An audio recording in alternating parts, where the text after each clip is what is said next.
이동형 뉴스 정면 승부. 이동형의 뉴스 정면 승부.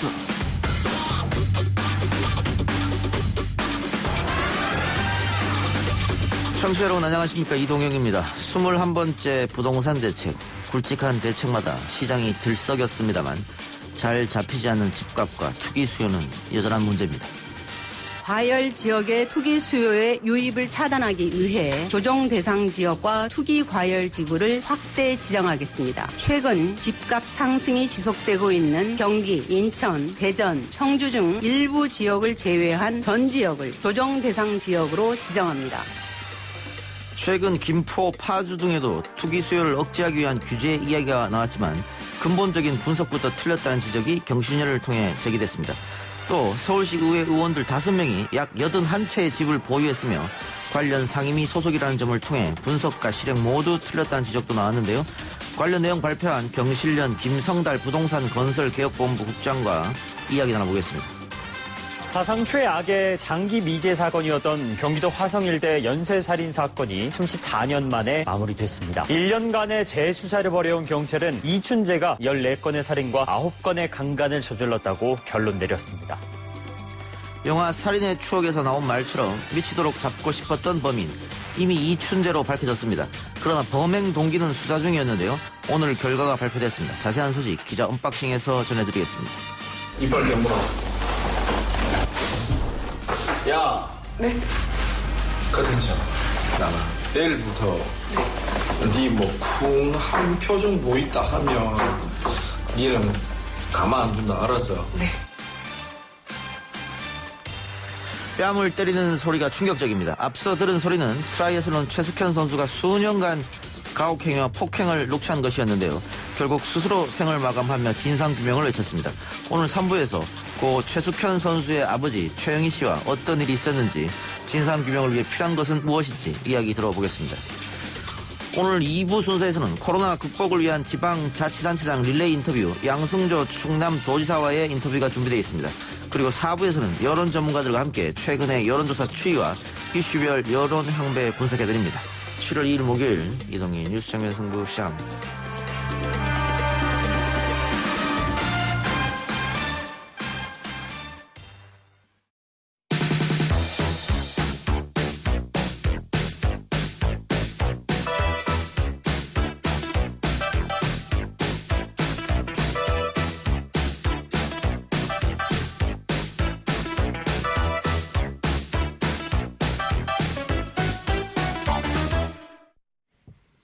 부동산, 사전적 의미는 땅이나 건물 같은 재산을 의미합니다만 실제로는 가장 가치 있는 경제 수단으로 인식되고 있죠. 열광하는 사람들과 그로 인해 고통받는 사람들이 있습니다. 공공재 성격이 강하기 때문에 정부가 정책과 법률로 조정해야 하는데요. 쉽지 않아 보입니다. 게다가 지자체 의원이나 관련 정책을 담당하는 사람들 중 일부는 이런 규제와 대책에서 자유롭지 못하기도 합니다. 오늘 기자회견을 열어 관련 내용을 발표한 경실련 부동산 건설개혁본부 김성달 국장과 전화로 이야기 나누겠습니다. 국장님. 예, 안녕하세요. 예, 안녕하십니까. 먼저 오늘 오전 11시 기자회견 내용부터 여쭤보겠습니다. 기사 제목으로도 알려졌는데 서울시 의원 5명이 집 81채를 갖고 있다. 어떤 내용입니까? 예, 저희가 오늘 서울시 의원 110명의 부동산 재산을 조사해서 발표를 했습니다. 저희가 조사를 했더니 부동산 재산이 여전히 많았습니다. 특히 이제 상위 10분은 주택, 건물, 토지 등 평균 16건씩 보유하고 계셨고요. 신고 가액만 평균 53억 원이나 됩니다. 특히 이제 다주택자가 많습니다.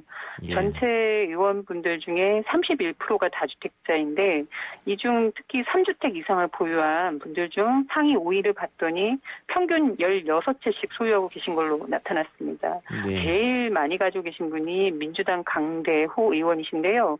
중랑구나 가평군 등지에 다세대나 연립 등에서 총 30채를 보유하고 계셨습니다. 이 외에도 이정현 민주당 의원도 경기도, 군포시, 또 서울, 송파구 등 유지의 아파트나 다세대 등 24채를 보유하고 있었고요. 미래통합당 의원도 계셨습니다. 이석주 의원 같은 경우는 강남이나 강동구도 이제 이 강남 요지에만 11채를 보유한 것으로 나타났습니다. 예. 서울시 의원 5명이 81채를 갖고 있다. 평균 그럼 15채, 16채 이렇게 되는 건데요. 16채로. 예. 예, 그렇습니다. 근데 보니까 여당 의원 소속이 많네요. 예, 왜냐하면 서울시 의회나 지금 문재인 정부 이후에 지방선거나 선거에서 대부분이 민주당에서 당선이 돼서 서울시 의원들도 전체 110명 중에 대부분이 미래통합당 의원은 6분밖에 안 계시거든요. 106분이 다 민주당 의원입니다. 103명. 근데 청와대 비서실장이 고위 공직자들은 다주택자 한 채 빼고는 다 처분해라 이런 이야기를 했습니다. 네. 물론 시의원들이 고위 공직자로 할 수는 없습니다만은 네. 이게 집권 여당의 핵심 정책인 이 부동산 정책인데 이게 지금 한 사람도 이렇게 많이씩 갖고 있다고 하는 것은 이 정부의 정책과 완전 어긋나는 그런 행동이네요. 그렇죠. 그래서 지금 이 정부에서 계속 강조했던 게 다주택을 보유하고 있으면 투기다. 거기에 대해서 정부는 강하게 투기 근절하기 위해서 세제도 높이고 하는 정책들을 추진하겠다라는 정책을 계속 말씀해 오셨거든요. 예.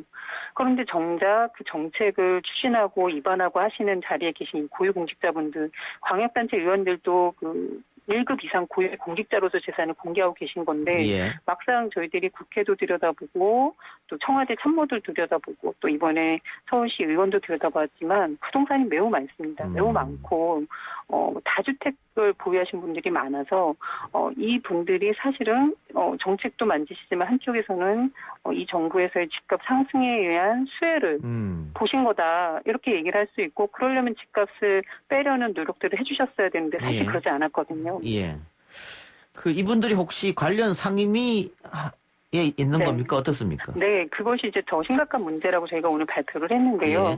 저희 조사한 걸 보니까 다주택자이거나 또는 부동산 부자인 의원들의 상당수 일부는 도시나 주택, 건설 등 이제 이 부동산과 밀접하게 연관된 상임위에서 활동하고 계셨습니다. 특히 앞서 말씀드린 30채를 보유하고 있는 민주당 강대 의원 또는 11채 보유한 미통당 이석주 의원 같은 분이 다 도시계획위원회 위원으로 활동하고 계셨고요. 예. 또 11채 보유한 성험재 의원은 도시안전건설위원회 이렇게 3주택 이상 보유하신 분들이 총 9명인데 이분 중 4분은 다 부동산 관련 상임위에서 활동을 할 것으로 나타났습니다. 예. 그랬을 경우에 이 사람들이 어떤 정책을 내놓고 어떤 것을 들여다보겠느냐 이런 의문이 들 수밖에 없는데 네. 자 6.17 대책이 시행됐고 엄격하게 투기 수요를 막겠다고 했는데 실제로 김포나 파주 등에서 또 추가 조치도 예고돼 있습니다. 갑자기 또 뛰어가지고 말이죠. 근데 네. 이번에 경실련에서 알맹이는 쏙 빠졌다 이렇게 말씀해 주셨는데요. 설명 좀 네, 부탁드립니다.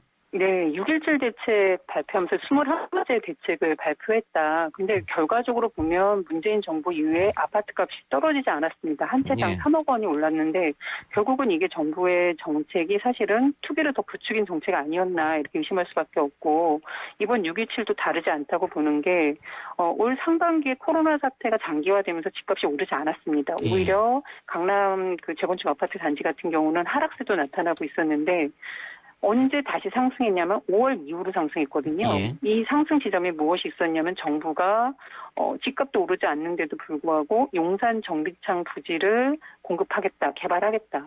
또 잠실 마일스 일대를 민자 개발하겠다.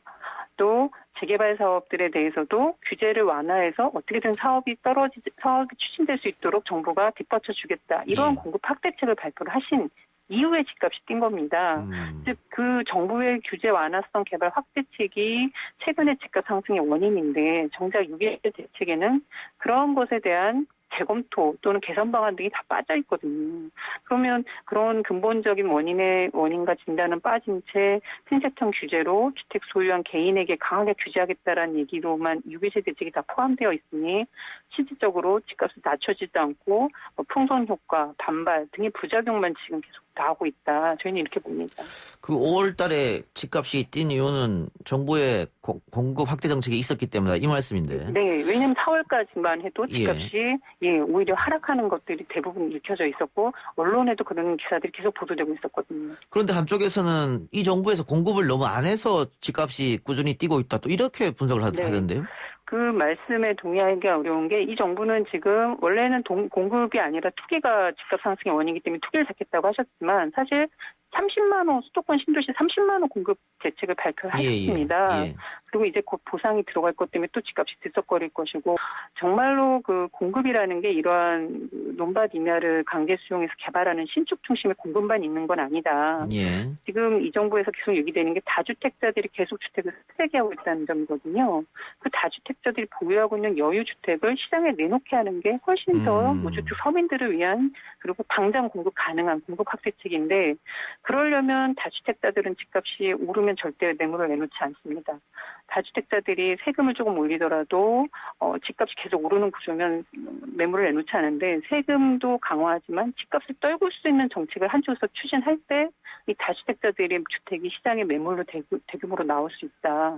이게 진짜 실효적인 공급책인데 정부는 사실은 그런 공급책은 하고 있지 않는 거죠. 예.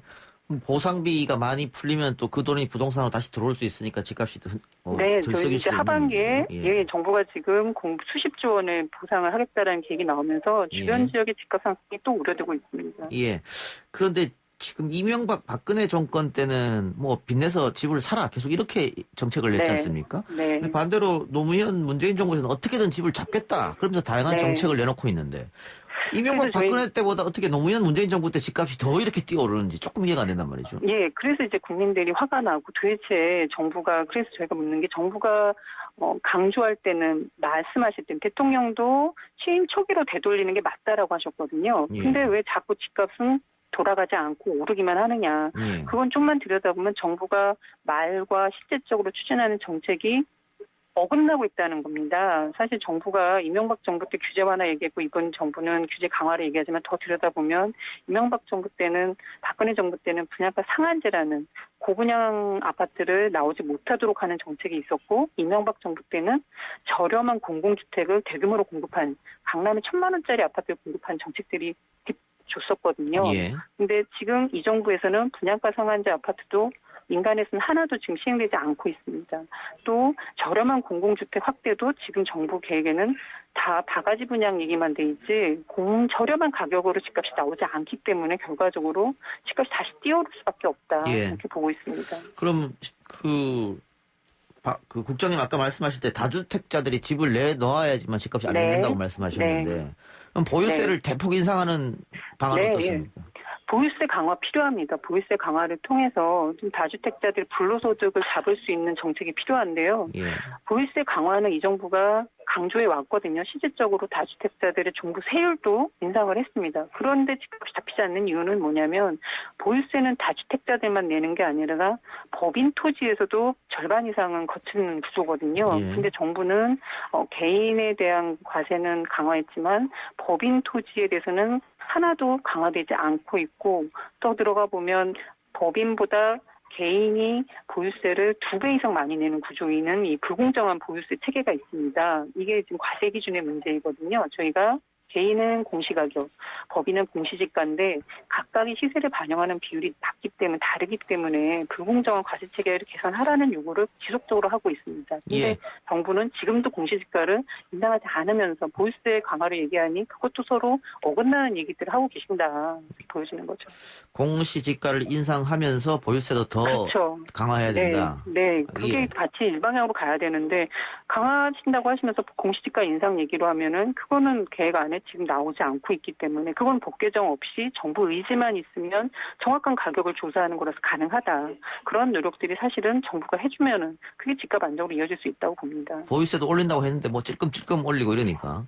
그리고 법인의 강화는 지금 없습니다. 절대적으로 개인에게만 강화를 하겠다는 건데 그럼 그 안에 불공정성은 더 커지고 그 개인들은 반발할 수밖에 없거든요. 그럼 예. 보유세 강화가 오히려 더 크게 후퇴할 수도 생기는 거기 때문에 예. 불공정한 체계를 바로잡는 게 그래서 매우 중요하다 예. 보여집니다. 그런데 한쪽에서는 전 세계 메가시티, 뭐 파리, 런던, 도쿄 이런 데하고 비교하면 서울이 그렇게 비싼 건 아니다 이런 얘기도 있고요. 또 네. 수도권 인구와 비수도권 인구, 지금 최초로 수도권 인구가 비수도권 인구를 넘어섰거든요. 결국은 네. 수도권은 집중될 수밖에 없기 때문에 집값은 떨어지지 않을 것이다. 어떤 정책을 내놔도 이렇게 비관적으로 바라보는 분도 계세요.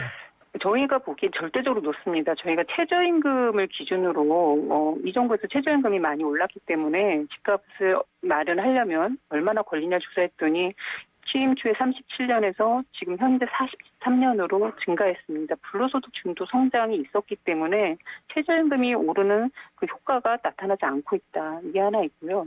수도권이 아무리 면적은 작지만 가격 기준은 전체적으로 비중이 높습니다. 거의 대한민국 전체 집값의 70%로 결정하는 구조이긴 한데 예. 그런데 수도권으로 사람이 많이 오는 과거에도 서울 집값이 떨어진 적이 있었다. 예. 공급 부족으로나 어떤 수요 공고로만 해결할 수 없는 게 과거에도 정부가 어떤 정책을 추진하냐에 따라서 집값이 떨어지기도 하고 오르기도 했던 것들을 저희는 경험해 왔거든요. 예. 그렇기 때문에 또 하나는 수요도 투기적 가수요가 있기 때문에 수요가 늘기 때문에 계속해서 공급을 해서 집값을 잡겠다라는 거는 상당한 부작용이 우려될 수 있습니다. 그래서 아까 말씀드린 기존 주택의 재분배를 할 수 있는 세제 정책과 예. 또 내 집 마련을 할 수 있는 저렴한 공공주택을 정부가 계속 한쪽에서 공급해 준다면 그것이야말로 정말 집값 안정에 기여할 수 있다 이렇게 보여집니다. 예. 그 김현미 장관의 교체도 요구하셨던데 네. 그 한쪽에서는 그 노무현 정부 때 부동산 정책에 실패했던 입안자들이 이 정부에서 그대로 이 정책을 내고 있기 때문에 네. 뭐 당연한 수순으로 가는 거 아니냐 뭐 이런 지적도 있습니다. 네, 저희가 문재인 정부 이후에 초대 청와대 김수현 실장님이 계셨을 때부터 우려했던 점이고 김수현 실장 계시고 나서 나온 정책이 임대사업자에게 막대한 세제 혜택과 대출 완화를 해주는 활성화 방안이었습니다. 예. 네, 그런 정책으로 결국 서울에 있는 집값, 대한민국 집값이 또 올랐던 거거든요. 그래서 이거는 사실 김수현 실장이나 이런 분들이 이 문재인 정부에서 주택 정책을 총괄하자고 할 때부터 우려했던 점이었고 사실 3년이 지난 지금 보면 그것이 확인됐다. 또 하나는 김현미 장관도 3년 동안 수많은 정책을 발표하셨지만 결과적으로 집값을 잡지 못했고 최근에 이 개발 확대 규제 완화 정책에 대해서는 아무런 문제점을 얘기하고 있지 않으시거든요. 예. 그래서 그러면서 이제 뭐 투기 군자리한 위한 종부세 강화를 얘기하시는데 보유세 강화를 얘기하시려면 정작 그 국토부 장관이 가지고 있는 공시지가 바로잡는 것부터 시행해 주셔야 되는데 그런 거에서는 또 매우 속적으로 대응하고 있기 때문에 김현미 장관도 사실은 지금의 주택을 치솟게 하는데 분명한 책임을 져야 된다 이런 입장입니다. 알겠습니다. 오늘 인터뷰 여기까지만 듣죠. 지금까지 네. 경실련 부동산 건설개발본부 김성달 국장이었습니다. 1부 순서 마치고요. 기자 언박싱 코너로 돌아오겠습니다.